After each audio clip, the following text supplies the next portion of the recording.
y'all, Fat Man Outdoors. I brought the question up about accuracy with air rifles depending upon the pellets that you shoot from them themselves. When we set up a rifle for a regular firearm to be a precision shooting weapon, one of the main things we do is pay attention to the bullet. Make sure there's no damage to the bullet, make sure it's the proper weight, not misshapen in any way or anything like that. And I wondered if that would not pay over to the same in air rifles. So what I'm going to do today is I'm going to take the Gammo Whisper Fusion Elite that we have, and I went through some pellets, and to the amazement of myself, and I guess to the praise of Daisy Pellet Making Division, it was hard to find pellets that were of different weight, of any significant amount. So what I finally did is I got 5 pellets that were off in one way or another by 2/10 of a gram from what the advertised weight on the package was. So I've got 5 that were the actual weight it was supposed to be on the package, 5 that were 2/10 either higher or lower, and then I've got 5 that, this was hard to do, took a little bit of looking, but I finally got them. 5 that were not exactly what I would say perfect, and I'll show you what I mean. Like, I've got one right here. This one's the most significant, and it does have a pretty big spot. Whether or not you can see that little bitty dude or not, I don't know. But there's like a small gash and an indentation in the tail.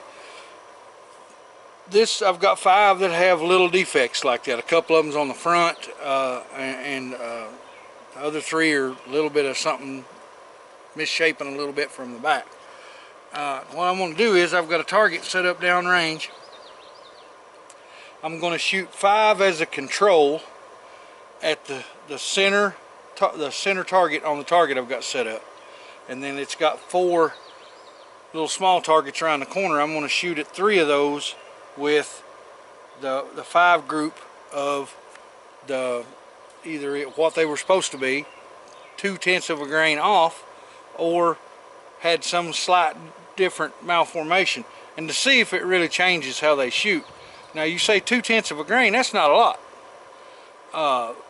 Actually, that's quite a bit when you're dealing with these bullets that are these pellets that are this small.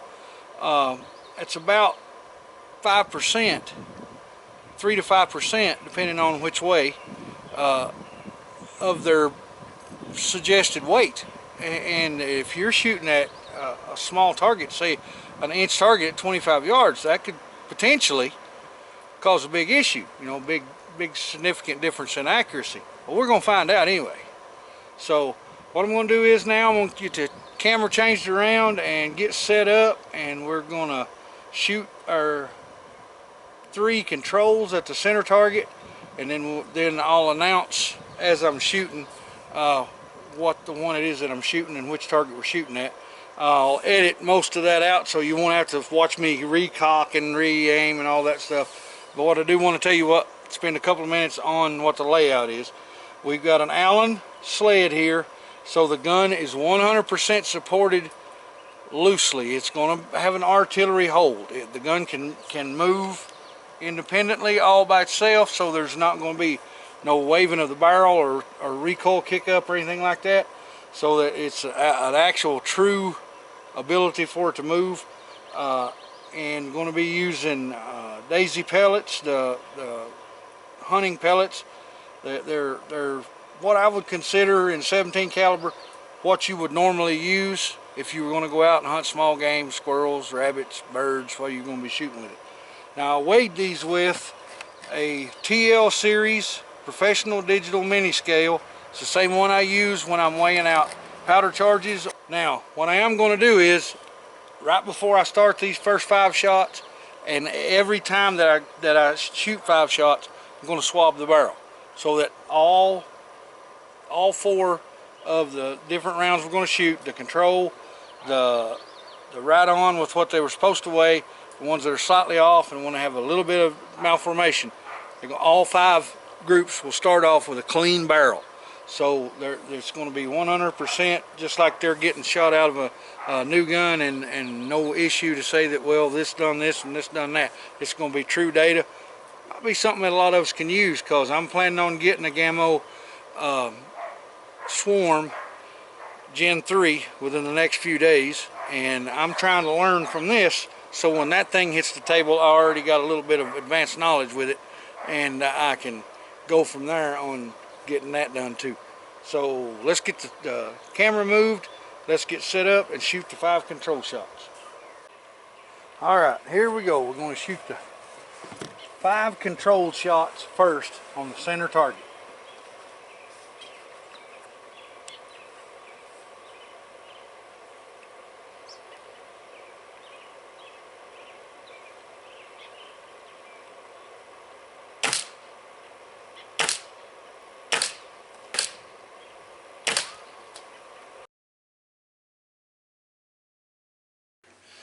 Alright, y'all, we're back in the shop.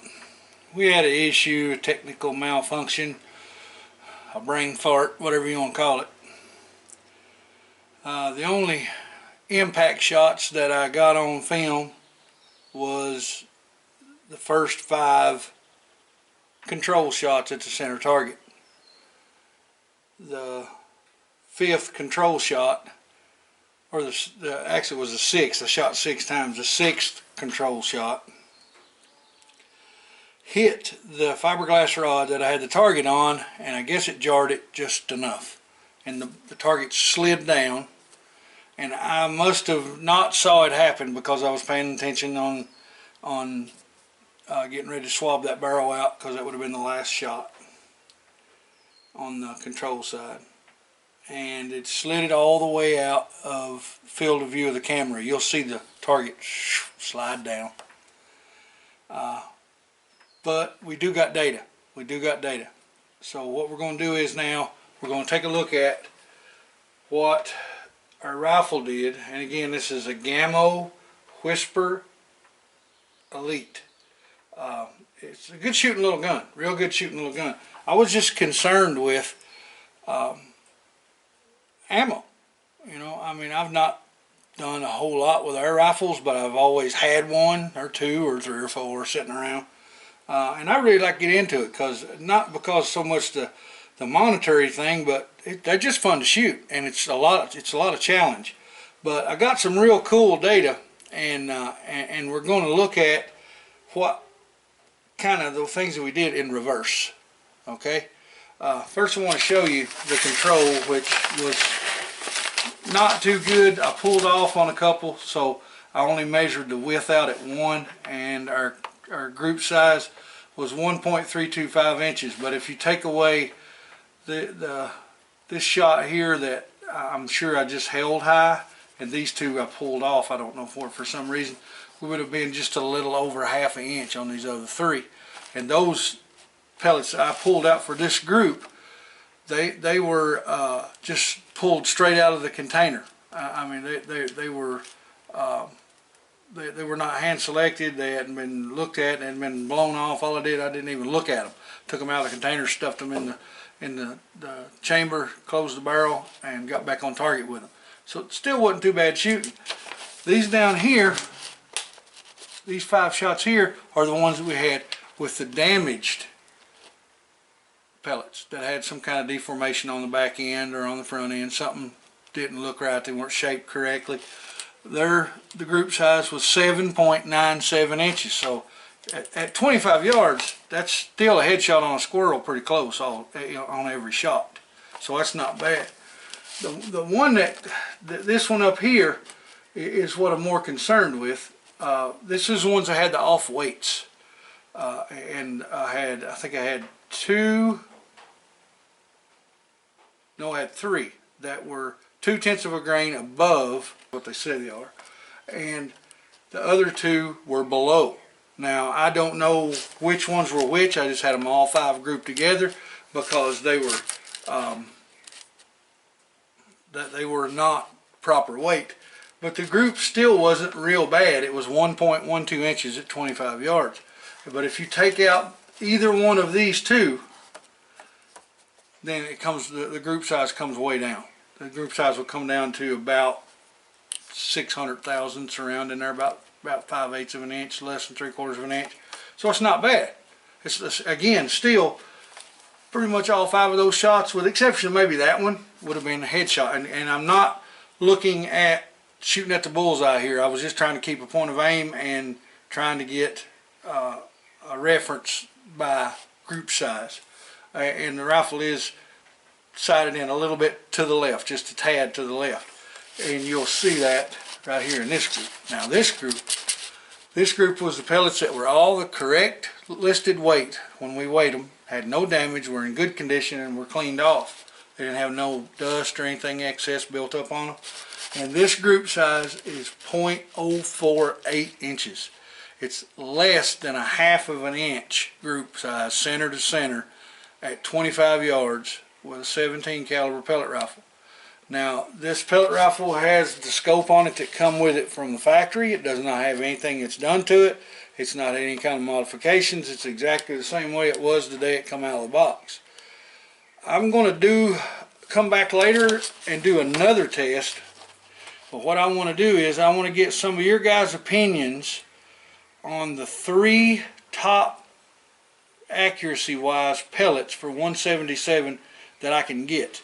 And then what I'm going to try to do is I'm going to get a container of each one of those, and then we're going to shoot 5 or 7, maybe 10 round group off the bench with this same rifle, and see which pellet it performs best. Now the pellet that I was using, and I don't have the container out here, so I'm going to just show you on my phone, is the Crosman Destroyer.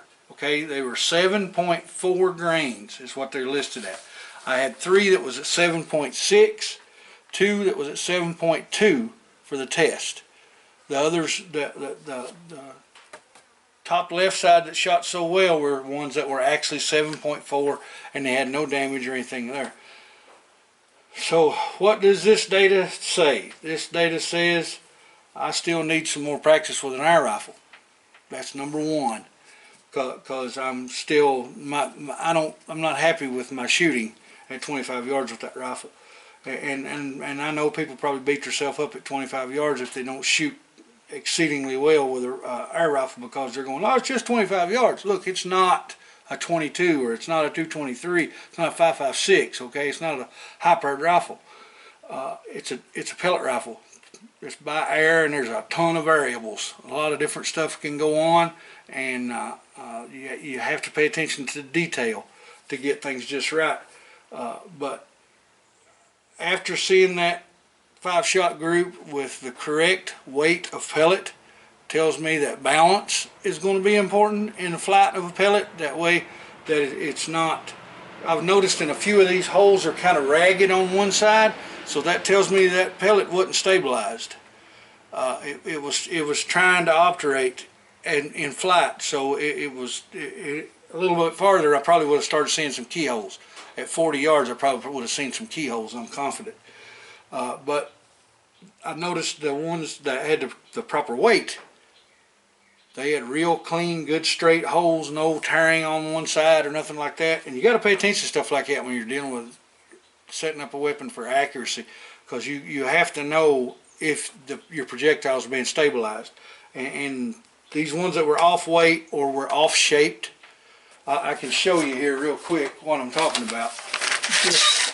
I hope you can see this one right here. It's pretty bad. You can see at the top edge where the paper's kind of jagged. That means that pellet was starting to turn sideways. Same thing here. If you look at this one, how it's torn down here at the bottom of this hole, that pellet's starting to turn sideways. There's another one that's doing it, and there's one there that's doing it, one there that's doing it, one there that's doing it. But if you look at these pellets up, these holes up here, the best you can see, because they're basically 3 of them's in the same hole. These are very sharp cut pellet holes. They were not trying to obturate. They were staying straight, and they were balanced in flight, and they were stabilized.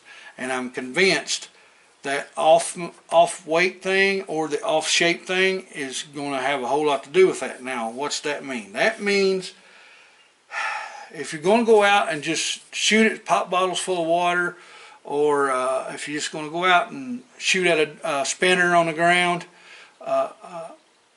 don't worry about sorting your pellets. But here's what I would do. I would probably try 2 or 3 different types of pellets, and that's what I'm going to do with my rifle, especially when I get the swarm. That I'm really going to work and draw every bit of accuracy out of that rifle as I can. Number 1, find out which pellet shoots the best. And number 2, look at your pellets. Select pellets you want to set to the side, maybe in a small plastic tin with a cotton ball in it so they're not getting beat up and banged up and disformed if you pack them in your pocket or in your hunting bag. And take care of those pellets. Select the ones you think will be what you need for the best accuracy, and always use those when you hunt. Because here's the thing, guys, in my opinion, if you know what makes your gun more accurate, and you don't do that thing when you go into the field to take an animal, you're not hunting ethically, and you're not being fair. So that's what I think we should do, and that's what I'm going to do. But it's up to you guys to do it your way. I'm not your daddy. I can't tell you what to do, but just think about it. But this data was really good data. I'm really happy with the correct weight of projectile and the performance I got out of this rifle at 25 yards. I'm gonna get the 2 or 3 best pellets that I get information on from you guys or off the internet, and buy those and try to see which one it shoots best. And then I'm really going to start working on pinpointing the adjustments on this. I'm probably going to change the scope. Nothing wrong to say with that scope, but I want one that's got a little bit better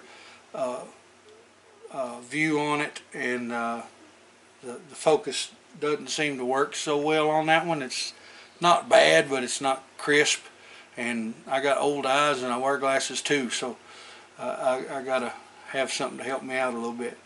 But guys, I appreciate you watching this video.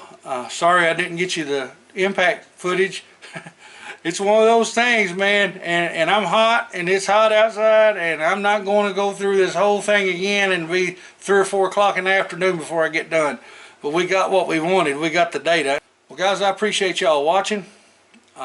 Sorry we didn't get all the impact shot footage, but it's one of those things, technical things. You just got to work with what you got, but we got the data. That's what matters. We got the info of what we need to watch for. That proper projectile weight is what we need to watch for. I think that's huge. But I appreciate y'all watching this video. I'm the Fat Man. I'm gone. Hey guys, if you liked the video, hit subscribe.